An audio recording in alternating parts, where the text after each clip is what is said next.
Este conversatorio es como tratar de ampliar, no sé, muchos de los... Como decía aquí a nuestro moderador, han estado comenzando de último, es una paradoja, porque realmente el tema, pues no sé realmente por dónde atraparlo, qué poder abrir, qué puerta auxiliar o entrar por una ventana, por el erotismo. Pero de todas maneras me gustaría comentar primero la invitación. Supongo que fue Ricardo Marcos, el director del museo, que no está aquí presente, Ricardo Marcos Palma, quien hizo la curaduría de la exposición y escribió los comentarios en torno al arte, al cuerpo y al erotismo. Pues lo primero que querría decir es que mi punto de partida podría ser una expresión del filósofo Baruch Spinoza del siglo XVII, muy célebre, muy conocida, pero realmente poco interpretada. En su ética hay uno de los parágrafos que dice: no sabemos lo que puede un cuerpo. Y yo creo que el tema de hoy tiene que ver estrictamente con los cuerpos y con la potencia de los cuerpos. Incluso creo que esta charla se llama La potencia del cuerpo erótico, si no estoy mal, pues recibí la información del viernes a última hora. Entonces he tratado de procesarla durante todo un fin de semana lluvioso. He tratado de convertir mi cuerpo anciano en un cuerpo erótico, por lo menos desde el punto de vista del habla, de la boca, de la lengua. Y me llamó la atención las tres citas iniciales, no las aprendí de memoria, pero sí recuerdo quiénes son los autores de la convocatoria, pues, y de la curaduría. Por un lado Roland Barthes, por otro lado el Marqués de Sade, y por último Pierre Klossowski.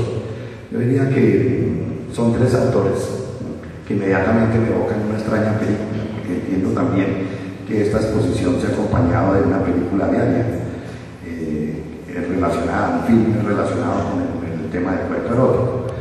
Y inmediatamente me hace recordar una de las películas que se presentan, que es extraña, de que Pablo Pasolini hizo la película, más no la editó, sus discípulos la editaron, nunca supimos exactamente qué quería hacer el maestro Pasolini con Saló o las 120 jornadas de Sodoma.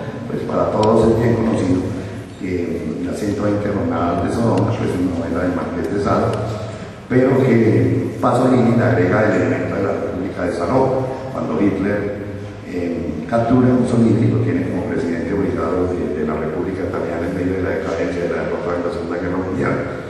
Pero cito la película por una razón, porque el texto de Ricardo, estoy diciendo que fue Ricardo, lástima que no esté presente, pues no lo veo hace mucho tiempo ya. Incluso pregunto si está, porque era un video como es físicamente, cuando no tiene cierta edad. Pues a Fabián, tampoco no lo veía desde que era estudiante en París. La profesora Melú no lo conocía. De paso, hago otro paréntesis antes de ir hablando. Les agradezco a quienes están aquí presentes en estas condiciones climáticas y les agradezco también a los ponentes por estar aquí con nosotros. Pero decía que me recordaba la película porque es una de las pocas, tal vez la única película que recuerdo haber visto con una bibliografía profunda al final.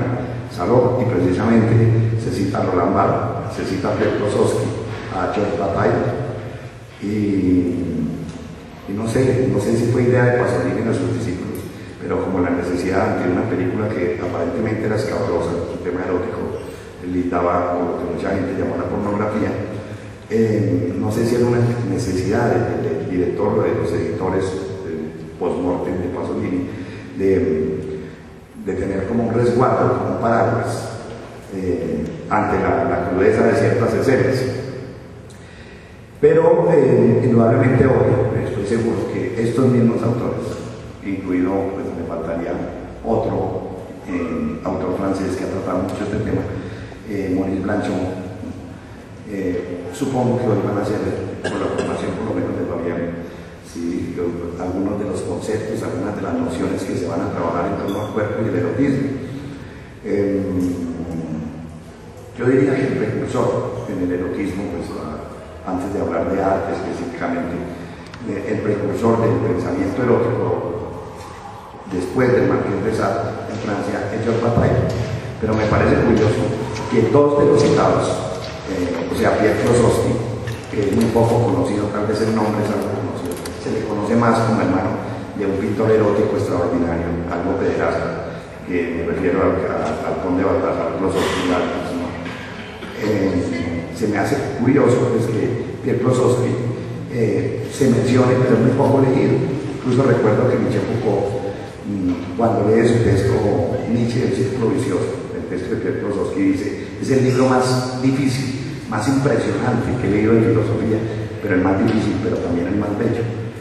Y no sé si estoy abriendo una puerta para el tema, pero quisiera hacer notar que Pierre Klosowski como Georges Bataille fueron militantes de la Iglesia en su juventud, es decir, fueron padres dominicos, y me parece que eso tiene que ver, o tiene una estrecha relación con su posición teórica frente al erotismo y frente al cuerpo. Yo sé que muchos de los lectores aquí presentes de Bataille, los que conocen a Klosowski, tal vez se sorprendan, pero lo primero que quiero decir es que esta problemática es francesa. O sea, no me gusta hablar de nacionalidades, por supuesto menos de patrias, parece un tema orfácil ya hoy en el siglo XXI, pero de todas maneras se puede decir que ciertos pensamientos tienen una territorialidad, y la problemática del erotismo, de la imagen, del voyerismo, así se ha dicho en la obra de Klosowski, se ha hablado, él mismo se define como un voyerista, tiene que ver con una formación y con una cultura extremadamente católica.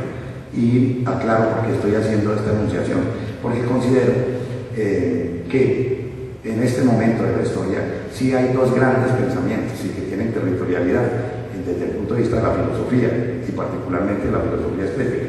Por una parte, los pensadores alemanes, que creo que culminan con Heidegger en el siglo XX, pues, los pensadores en el sentido fuerte del término. Después hay algunos filosofadores o algunos filósofos que no tienen el mismo peso, por supuesto, el profesor Heidegger. Y por otra parte, la corriente francesa. Indudablemente, pues hay pensadores en Norteamérica, pensadores salvadoreños, guatemaltecos, en fin, pero con cierto peso en el orden de la cultura, diría yo que esas son las dos grandes tendencias. E inmediatamente, como profesor de estética, tengo que decir algo. He encontrado que el pensamiento alemán frente a la imagen tiene muy poco que decir. Y yo diría que eso tiene que ver con la reforma protestante. Ya no se trata de ser radical en esto, ni hacer juicios contundentes, pero de todas maneras este no es una problemática del pensamiento alemán, diría que es una problemática del pensamiento francés y por ello del pensamiento católico. Incluso tengo que aclarar un poco esta idea. La reforma protestante, la reforma del siglo XVI, yo diría que es una reforma iconoclástica desde el punto de vista de la imagen, mientras que el catolicismo, y nosotros en América Latina por fortuna pertenecemos a la cultura católica desde este punto de vista, es una cultura iconográfica. En Alemania, pues indudablemente desde el punto de vista estético, si desde la reforma se prohíbe la imagen, se le crea una cierta intervención. En Francia y en los países católicos, en Italia particularmente, desde el siglo XVI, pues la imagen tiene un desarrollo impresionante. Pues, el Renacimiento italiano es un culto al cuerpo, pero literariamente también. Pero lo primero que quiero plantear es que esta problemática nuevamente es católica. Ahora no quiero decir de militancia católica, sino que viene enraizada profundamente en la cultura católica, el problema de la imagen, del cuerpo erótico, del erotismo, incluso del papel de la sexualidad. Y pensando en autores más contemporáneos que Bataille, más contemporáneos que Klosowski, concretamente en dos grandes autores que siguen marcando el universo del pensamiento francés, por supuesto, Michel Foucault y Gilles Deleuze. Diría que sobre todo en Foucault se nota profundamente su origen católico, incluso no es